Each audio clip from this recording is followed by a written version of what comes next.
Excelente día. Nosotros somos el equipo número 2 de la carrera de Ingeniería Química, grupo 909D, turno sabatino. Mi equipo está integrado por Víctor Hugo Alejandro Prieto, Francisco Herrera Ríos, Ana Cristina Rodríguez de la Cruz y una servidora, Ana Vianey Aquino Márquez. Le vamos a exponer algunos temas de la unidad número 1 que se llama Sistemas, Gas, Agua y Procesos de Deshidratación y Desulfuración. Estos de la asignatura de Ciencia y Tecnología del Gas Natural.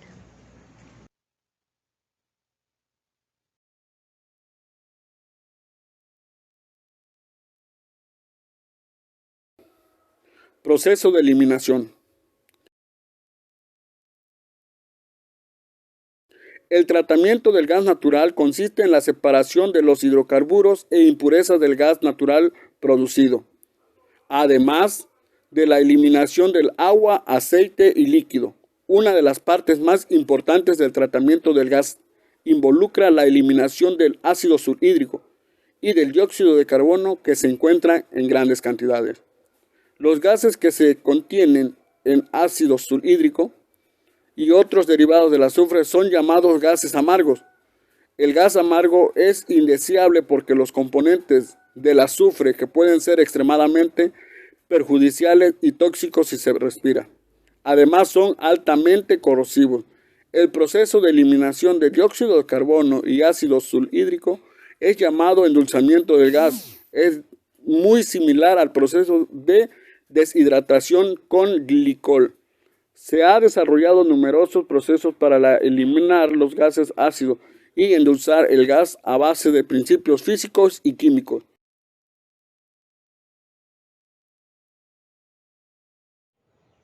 La separación primaria, también llamada deshidratación, es el primer proceso de eliminación mediante el cual se remueve el agua del gas natural. Los principales procesos empleados son absorción utilizando trietilenglicol y el de adsorción mediante el uso de tamices moleculares, aluminio, silicato de calcio y sodio. En la imagen de la izquierda podemos ver un ejemplo de un deshidratador, donde tenemos la alimentación del gas que viene revuelto con líquido, y al llevar a cabo el proceso tenemos dos salidas, una donde sale el gas todavía contaminado con dióxido de carbono y ácido sulfhídrico, y por otro lado tenemos la salida del líquido.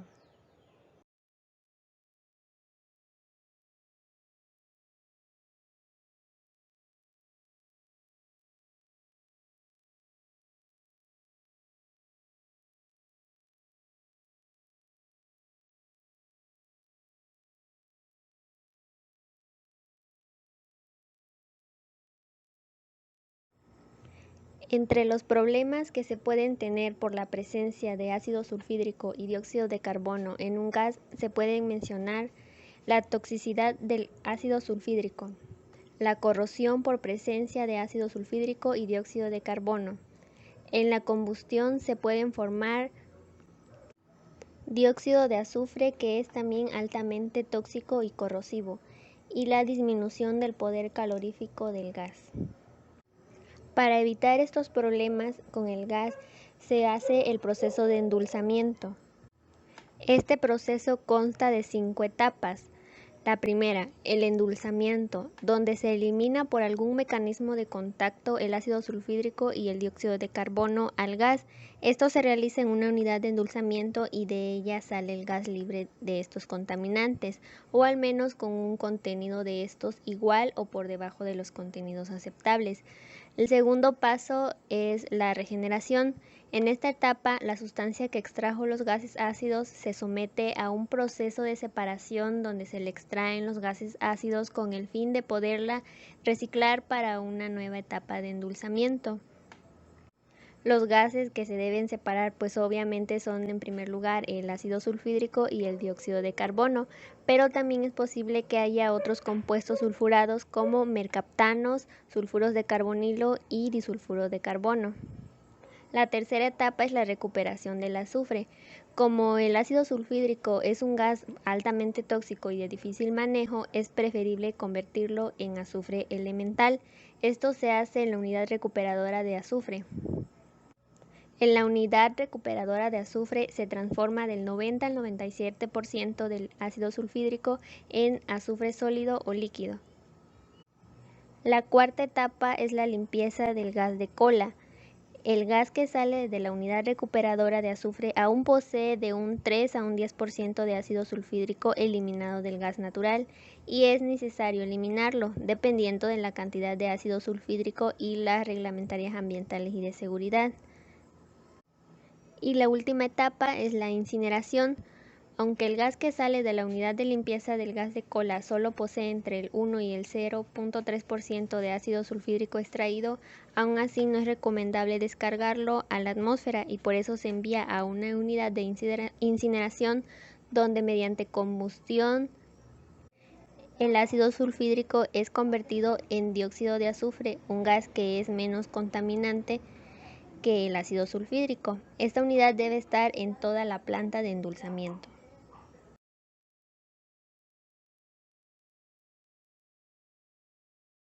Proceso de endulzado con estratos sólidos. El proceso nos indica que consiste en capas de partículas sólidas que se usan para eliminar gases ácidos a partir de reacciones químicas o enlaces iónicos. La corriente fluye a través de la capa de partícula sólida, las cuales remueven los gases ácidos y los mantiene en la capa. Para ello, al ser un proceso de absorción, estas capas son deterioradas por el uso constante, por lo cual estas deben ser regeneradas o reemplazadas. Y existen tres procesos para ocupar lo que son los estratos sólidos, lo que sería el proceso con oxidación de hierro, el proceso con óxido de zinc y los tamices moleculares. Para el proceso con óxido de hierro, el gas natural pasa a través de una capa de madera que es previamente impregnada de una forma hidratada de óxido de hierro, que tiene una alta afinidad al ácido sulfídrico. Este tratamiento se aplica para gases que contienen pequeñas cantidades de ácido sulfídrico, menos de 300 partículas por millón. Opera a presiones bajas en un rango de 50 a 500 psi y el dióxido de carbono no es eliminado en este proceso.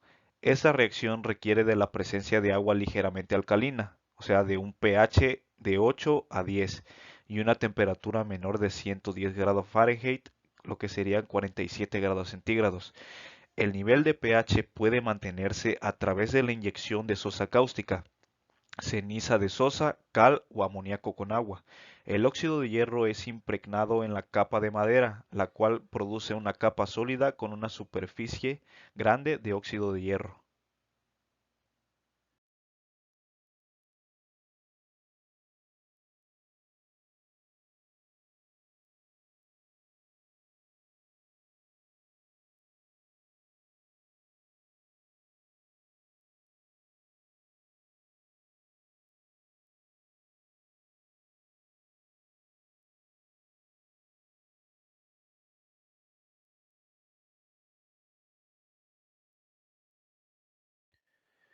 Para el proceso con óxido de zinc tenemos que el óxido de zinc puede usarse en lugar del óxido de hierro para eliminar ácido sulfídrico, sulfuro de carbonilo, sulfuro de carbono y mercaptanos.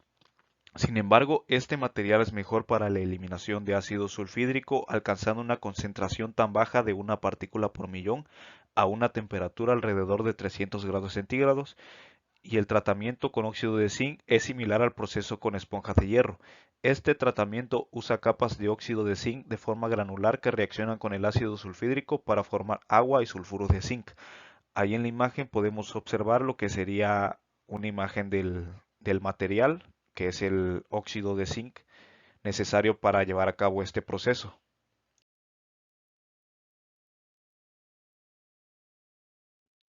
Por último, para el proceso con tamices moleculares, tenemos que el tratamiento de gas natural con estos tamices usa sólidos cristalinos fabricados sintéticamente para eliminar impurezas del gas. La estructura cristalina de los sólidos proporciona un material sólido poroso con todos los poros del mismo tamaño. Dentro de los poros, la estructura cristalina crea un gran número de cargas polarizadas llamadas zonas activas. Las moléculas polares del gas, tal como ácido sulfídrico y el agua que entran en los poros, forman enlaces iónicos débiles en las zonas activadas. Las moléculas no polares, tal como las parafinas, no se adhieren a las zonas activadas. Ahí en la imagen se muestra un diagrama de lo que sería la separación por absorción, ocupando un proceso de deshidratación con tamiz molecular, o sea, un proceso absorbente en la planta de tratamiento de gas Malvinas.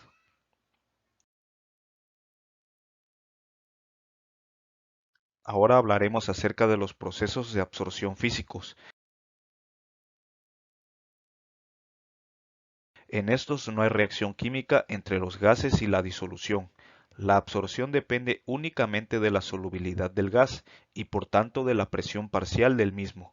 A baja presión parcial, la capacidad de absorción de los absorbentes físicos es considerablemente inferior a la de los químicos, pero la cosa cambia cuando la presión parcial es suficiente. La absorción física se suele emplear en procesos a alta presión. También hay que tener en cuenta que la temperatura influye en la solubilidad de los gases en líquidos, siendo mayor a menor temperatura. Una de las ventajas de la absorción física es la selectividad, dado que el ácido sulfídrico es mucho más soluble que el dióxido de carbono. Puede ser eliminado selectivamente de un gas que los contenga a ambos.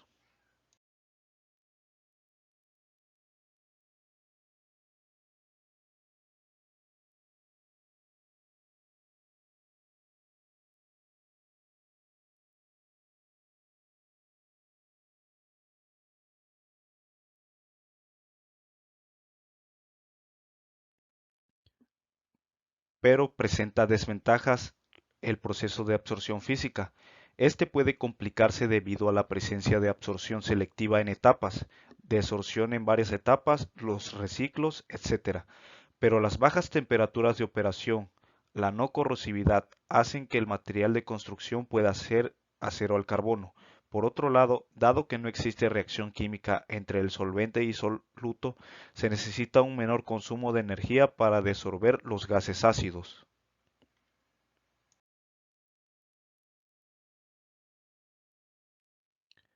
Nos encontramos con cuatro procesos de absorción físico principalmente. En primer punto tenemos el proceso Selexol. Nos indica que el solvente de este proceso es una mezcla de dimetileter y polietilenglicol. Este solvente es química y termodinámicamente estable y tiene una baja presión de vapor que limita su pérdida en el tratamiento del gas. El solvente tiene una alta solubilidad para el dióxido de carbono, ácido sulfídrico y sulfuro de carbonilo, y también una alta selectividad por el ácido sulfídrico sobre el dióxido de carbono. Y pues este proceso también se puede configurar de diferentes maneras dependiendo de los requisitos que tengamos para el nivel de selectividad, eliminando ya sea el ácido sulfídrico o el dióxido de carbono, o también un grado de eliminación de azufre si el gas necesita ser deshidratado, entre otras cosas. Para el proceso Rectisol nos indica que es el más usado para el tratamiento del gas en todo el mundo. Usa metanol frío a temperaturas alrededor de -40 y -80 grados Fahrenheit y la selectividad para el ácido sulfídrico sobre el dióxido de carbono a estas temperaturas es alrededor de 6 sobre 1, un poco menor que el proceso Selexol a su temperatura usual de operación. Sin embargo, la solubilidad del ácido sulfídrico y sulfuro carbonilo en metanol a temperaturas comunes de operación es mayor que un proceso Selexol y permite un mayor nivel de eliminación de azufre. La alta selectividad del ácido sulfídrico sobre el dióxido de carbono combinado con la capacidad de eliminar el sulfuro de carbonilo es una de las principales ventajas de este proceso. Dentro de las desventajas del proceso es que el solvente debe ser refrigerado, que resulta en elevados costos. El proceso es diseñado para la eliminación masiva de dióxido de carbono y casi toda la eliminación del ácido sulfídrico y sulfuro de carbonilo.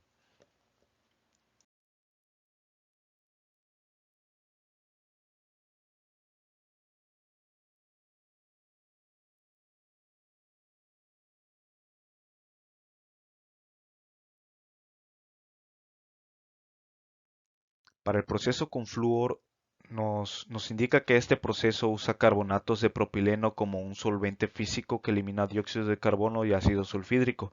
El carbonato de propileno también remueve hidrocarburos.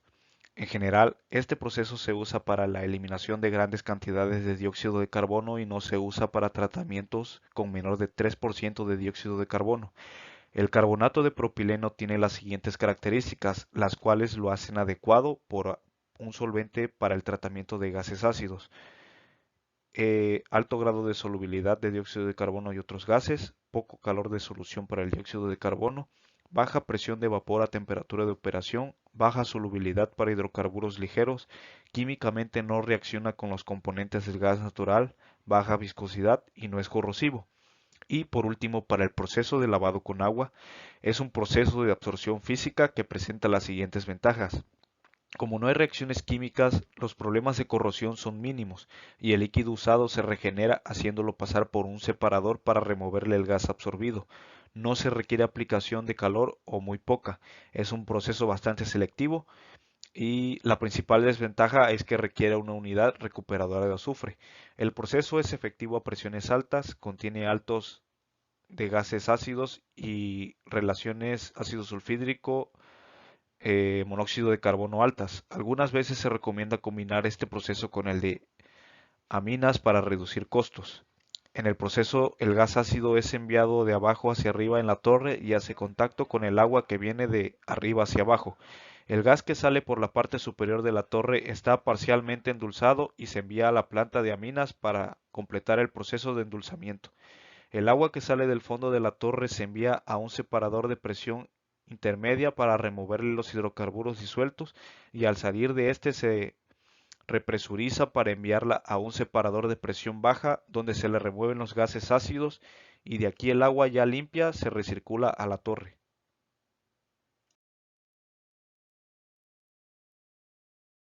Absorción química. Los procesos carbonatados, también conocido como absorción química empleando disoluciones de carbonato como disolvente. Procesos de carbonato caliente, llamados así porque usan soluciones de carbonato de potasio en un rango del 25 al 35% por peso y a temperaturas de unos 230 grados Fahrenheit. En el proceso de regeneración, el bicarbonato de potasio reacciona consigo mismo o con un hidrógeno sulfuro de potasio, pero prefiere hacerlo con el bicarbonato de potasio y por tanto se va acumulando el hidrógeno sulfuro de potasio. Le va quitando capacidad de absorción.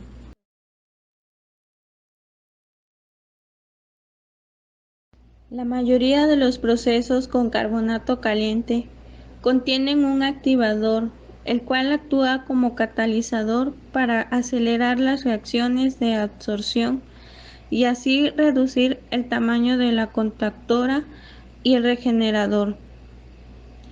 Estos son del tipo de aminas. Normalmente es utilizado el dietanol de amina, conocido como DEA, o el ácido bórico.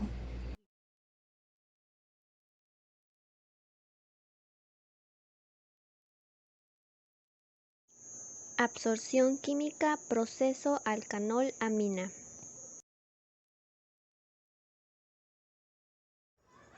Los procesos de absorción química emplean soluciones alcanol-amina, que son usados para el tratamiento del gas natural que contienen ácido sulfúrico y dióxido de carbono. Sin embargo, dependiendo de la composición y condiciones de operación de la carga del gas, se pueden seleccionar diferentes aminas para cumplir con las especificaciones del producto. Estos ofrecen buena reactividad a bajo costo y buena flexibilidad en diseño y operación. Algunas de las alcanolaminas más usadas para la desulfuración por absorción química son monoetanolamina, dietanolamina, trietanolamina, hidroxietanolamina, usualmente llamado diglicolamina, diisopropanolamina, propalonamina y metildietanolamina. Bueno, compañeros, agradezco su atención prestada y que tengan un excelente día.